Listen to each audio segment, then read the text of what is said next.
Bonjour et bienvenue sur le podcast de Connexion Emploi pour faire découvrir le parcours de Français allemands qui travaillent outre-Rhin. Alors aujourd'hui, nous accueillons Alexandre qui a un parcours en Allemagne, qui est devenu entrepreneur. Donc ça va être intéressant de savoir ce qu'il a amené en Allemagne à travers ses études, son parcours professionnel et comment il en est venu à devenir entrepreneur il y a quelques années. Voilà. Bonjour Alexandre. Bonjour, Jérôme. Alors, qu'est-ce qui t'a motivé pour partir en Allemagne d'abord à l'origine? Alors, je suis en Allemagne maintenant depuis 2007. Je suis parti directement à la fin de mes études d'ingénieur. À vrai dire, j'avais pas forcément une intention claire de venir en Allemagne. Mhm. J'avais fait mon Erasmus en Suède et j'avais plutôt envie d'aller dans la direction de la Scandinavie. Mais en même temps, c'était à la croisée des chemins avec mon autre passion, à savoir l'aéronautique. Dans l'aéronautique, on a la possibilité, enfin, les entreprises recrutent principalement des nationaux parce qu'ils travaillent souvent dans le domaine de la défense. La seule entreprise qui permettait d'aller à l'étranger, c'était Airbus, et c'est comme ça que j'y suis arrivé. Et donc, tu es arrivé en Bavière, je pense. Tu es parti travailler chez Airbus, enfin, C'est ça. J'ai à Munich. commencé à Munich, hein, dans les bureaux d'Airbus Hélicoptère, à l'époque Eurocopter, sur un programme de transport, d'hélicoptères de transport. Et comment tu as fait tes premiers pas à Munich, ce que tu connaissais pas? Tu étais déjà venu en Allemagne auparavant ou c'était vraiment une grande découverte pour toi? Je suis d'origine alsacienne, donc on va dire une proximité culturelle Oui. était déjà là. C'est vrai que je pouvais déjà parler suffisamment bien allemand en arrivant, mais pour autant la Bavière je ne connaissais pas du tout. Et j'ai été très agréablement surpris par cette ville qui est très belle, qui a une très bonne qualité de vie avec les montagnes à proximité. C'était un endroit parfait pour commencer sa vie en Allemagne. Donc, tu parlais déjà en fait allemand, étant originaire d'Alsace, peut-être est-ce que tu parlais un petit peu le dialecte ou tu avais une proximité linguistique avec l'Allemagne?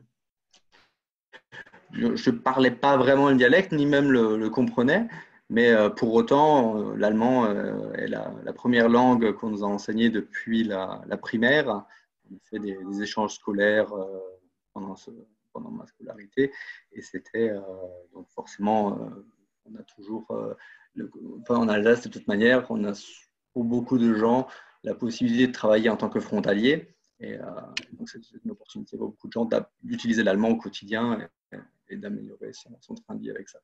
Donc, au début, quand tu es arrivé en fait en Allemagne, tu te projetais sur 2, 3 ans, tu avais vraiment une vision à long terme, parce que ça fait un petit peu plus de 10 ans maintenant que tu vis en Allemagne.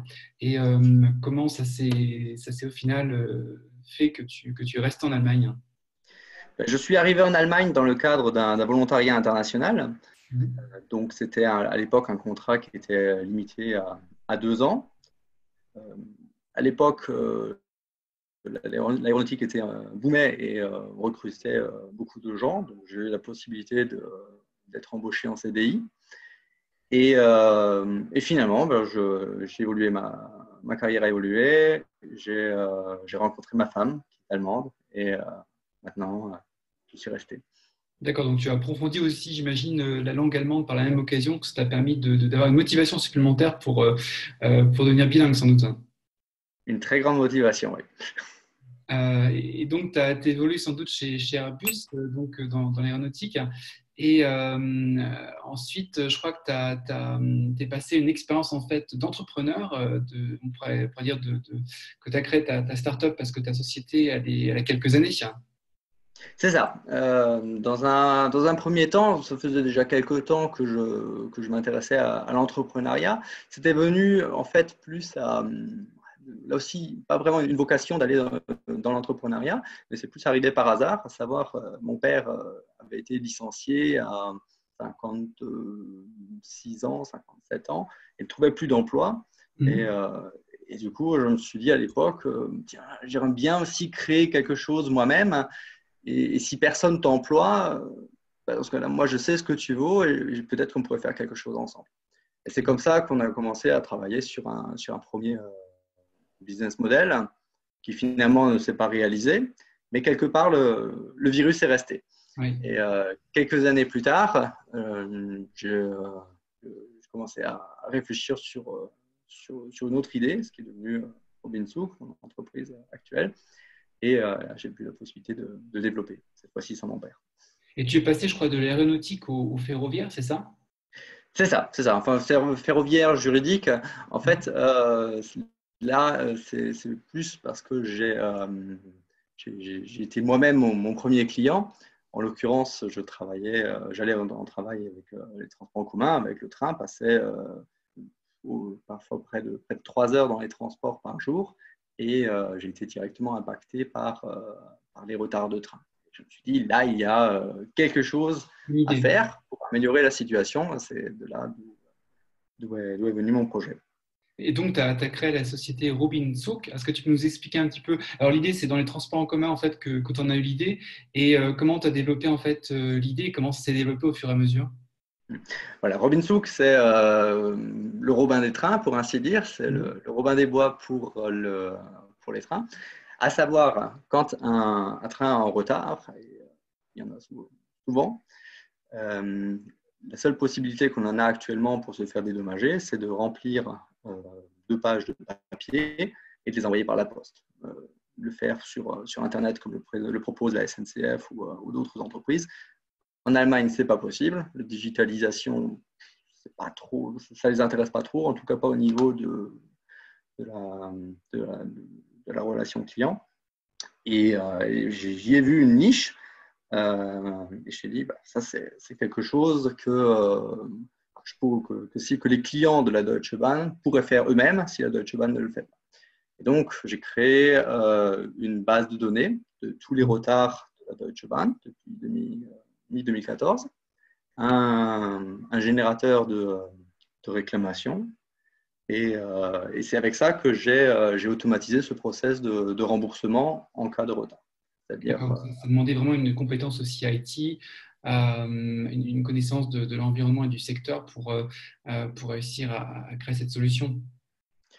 oui, disons, en tant qu'ingénieur, j'avais déjà, je suis ingénieur en mécanique, donc pas forcément informaticien. Mais pour autant, j'avais des compétences de programmation de base. J'ai eu le soutien d'un ami et associé qui connaît depuis toujours et qui lui-même est développeur web, ainsi que de ma femme qui est elle aussi designer dans le web. Et c'est à nous trois qu'on a créé donc cette entreprise qui fondamentalement a depuis le début un ADN franco-allemand. Donc, tu as vraiment réussi à t'entourer de compétences aussi clés pour assurer le développement de la société. Et j'imagine que l'environnement avec 3 personnes, tu as connu un grand groupe et avec comment dire, le fait d'être très cloisonné un petit peu dans ses tâches ou dans ses contacts au sein de l'entreprise. Et là, tu as dû certainement découvrir en fait, une autre impulsion dans ta façon de travailler. Tout à fait. C'est vraiment le jour et la nuit.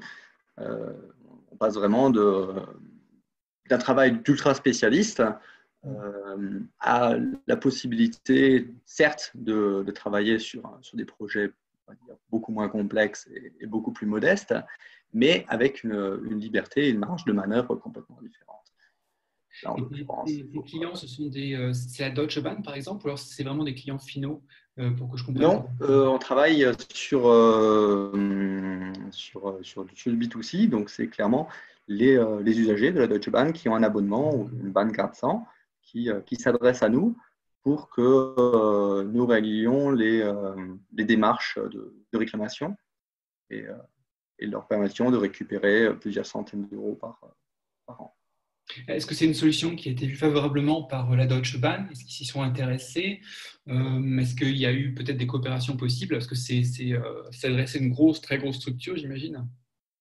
Alors, la Deutsche Bahn nous connaît, nous observe. Pour l'instant, a plus ou moins refusé toute forme de contact direct ou de dialogue. Évidemment, forcément, pour eux, c'est un peu un constat d'échec parce que ce que nous proposons, ils devraient le proposer depuis longtemps, mais ne le veulent pas. Non, on leur force un petit peu la main. D'accord, les problèmes que connaissent les usagers qui font que vous avez développé cette solution. Et comment est-ce que c'est développé le site? Est-ce que tu peux me parler un petit peu de développement, peut-être pas donner des chiffres d'usagers, etc. Mais comment est-ce que ça prend en fait au bout de 2 ans? En fait, on a travaillé un peu selon les principes du Lean Startup, à Mhm. savoir essayer de se confronter avec le marché le plus vite possible. Et on a tout d'abord expérimenté un peu l'idée en faisant des programmes tout simples qui tournaient en Visual Basic, hein, sur Excel, et juste pour voir s'il y avait un intérêt quelque part, si c'était faisable. Une fois qu'on avait validé ça, on a créé le premier site qu'on a lancé uniquement sur une seule ligne, à savoir Augsburg-Donauwörth, une petite ligne secondaire sur laquelle je connaissais quelques personnes Ah, d'accord. et je voyageais. Et rien qu'avec cette ligne, ça m'a permis donc d'une part de vraiment identifier les défis techniques, mais aussi ce qui marche du point de vue marketing et ce qui ne marche pas. Donc vous êtes vraiment Et parti sur du local en fait, avant d'envisager au niveau régional et puis peut-être plus loin aussi. voilà, c'est ça. C'est surtout ce qui nous a permis de tester le business model avec un investissement limité à 2 000 euros. Donc D'accord. c'était absolument ridicule et on a pu rembourser des coûts déjà à partir du troisième mois. Et donc sur cette ligne-là, on a observé un succès fulgurant, à savoir qu'on a pu 40% des personnes qui voyageaient sur cette ligne se sont inscrits chez nous. D'accord. Et nous avons fait sur cette ligne-là. Pendant la phase de test, on était à plus de 10 000 réclamations au cours d'une année. C'est-à-dire qu'en fait, on a généré, juste avec une seule ligne, 1% de toutes les réclamations que la Deutsche Bahn a reçues dans l'année. Donc il y a un potentiel qui est vraiment là. Et j'imagine que cela fonctionne aussi pas mal par le bouche à oreille entre usagers quand il y en a un qui montre l'application, sans doute c'est une application aux autres usagers pour dire tiens, là voici un bon plan pour essayer d'obtenir réparation. C'est exactement ce qui s'est passé. La première impulsion, on l'a fait de manière assez vieux jeu, à savoir on a distribué quelques flyers devant la gare. Et normalement, avec un flyers, on compte toujours peut-être 1% de taux de conversion. Mhm. Là, en l'occurrence, on a eu un taux de conversion de près de 40%. Vous avez même fait des statistiques avec les taux de conversion des flyers. Je ne savais pas qu'on réussissait à faire des statistiques de conversion. C'est intéressant. Il suffit de voir combien de flyers on a distribué et combien d'inscriptions on peut avoir dans les semaines, dans les 2 semaines qui suivent. Et c'est comme ça que j'arrive à mon chiffre. Toujours est-il qu'avec ça, on était déjà dans un succès hors norme qui nous a montré qu'on on avait un concept qui répondait à une demande qui était vraiment là et qui était très insatisfaite. Mais le plus important encore, c'est que nous avons comment dire, de manière consciente, nous avons sciemment entrepris aucune autre action marketing dans les mois qui ont suivi pour justement voir à quel point Le plus le vite système preneur. pouvait être viral.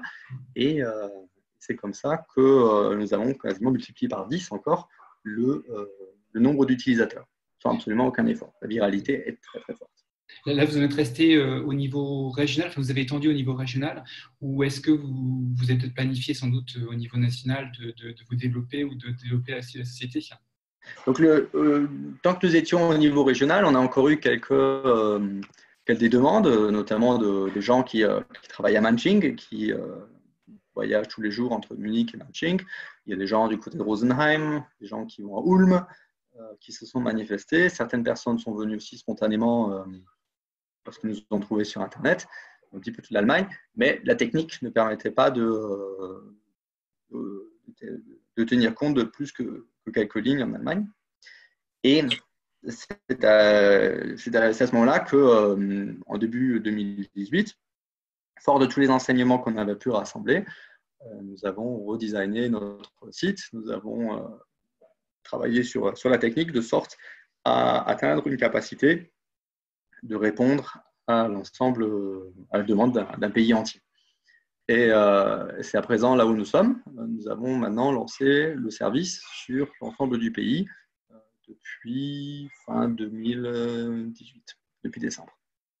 Et est-ce que ça a voulu dire aussi plus d'investissement financier et humain aussi pour arriver à ce développement? Alors, l'investissement financier est resté assez limité parce qu'on a la capacité de faire beaucoup de choses nous-mêmes. Ça nous a coûté du temps. Et du coup, l'investissement humain était beaucoup plus fort. On a travaillé pendant presque un peu plus d'une demi-année, voire même plus, sur le développement.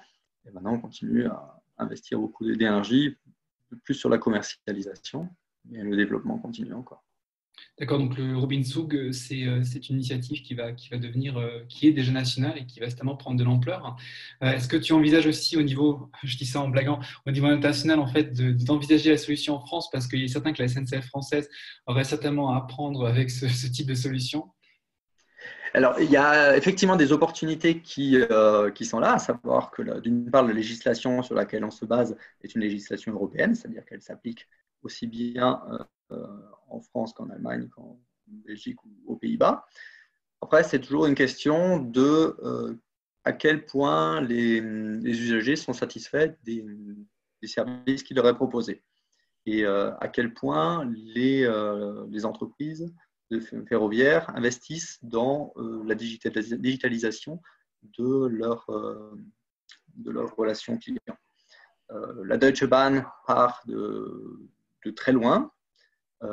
Par exemple, en Autriche, la situation est très bien. Je pense qu'on aurait on aurait sûrement peu de possibilités d'apporter vraiment une grosse plus-value.